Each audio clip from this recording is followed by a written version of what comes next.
Have you ever heard the saying shirt sleeves to shirt sleeves in 3 generations? Well, the Vanderbilt family is the ultimate example, once the richest family on earth. They went from billions in today's money to almost nothing in just 6 generations. Let's dive into how the Vanderbilts rose to power and how they lost it all. The first generation was Cornelius, Commodore Vanderbilt. Our story begins with Cornelius Vanderbilt. Born in 1794, he started poor, ferrying passengers in New York Harbor.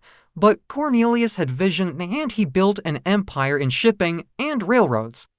By the time he died in 1877, he was worth about $105 million. That's over $300 billion today. He was richer than the U.S. Treasury at one point.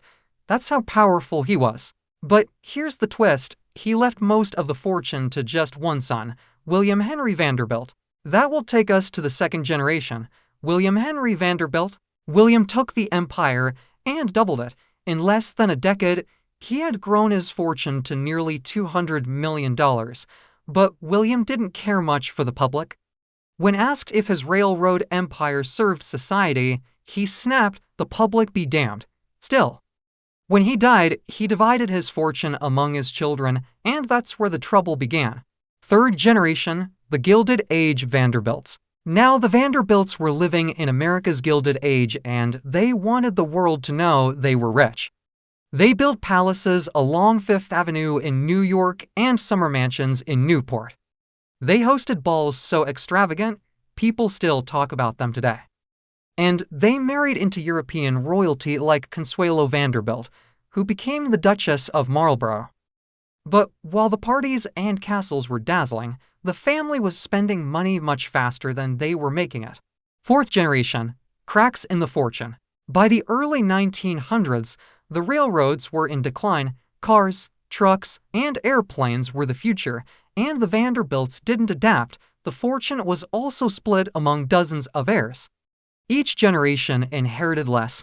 Then came the Great Depression, and the Vanderbilt empire began to crumble. By the fifth generation, the fortune is gone. By the mid-20th century, most Vanderbilts were wealthy in name only. In 1973, the family held a reunion at Vanderbilt University. Over 120 descendants attended, and shockingly, not one of them was a millionaire. The grand mansions were sold or demolished. The Fifth Avenue palaces are gone. Only the Biltmore estate in North Carolina still stands today. It's a tourist attraction.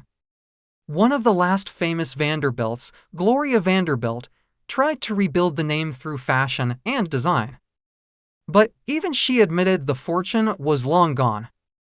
Her son, Anderson Cooper, once said, "My mom told me there's no trust fund. I'll make my own way."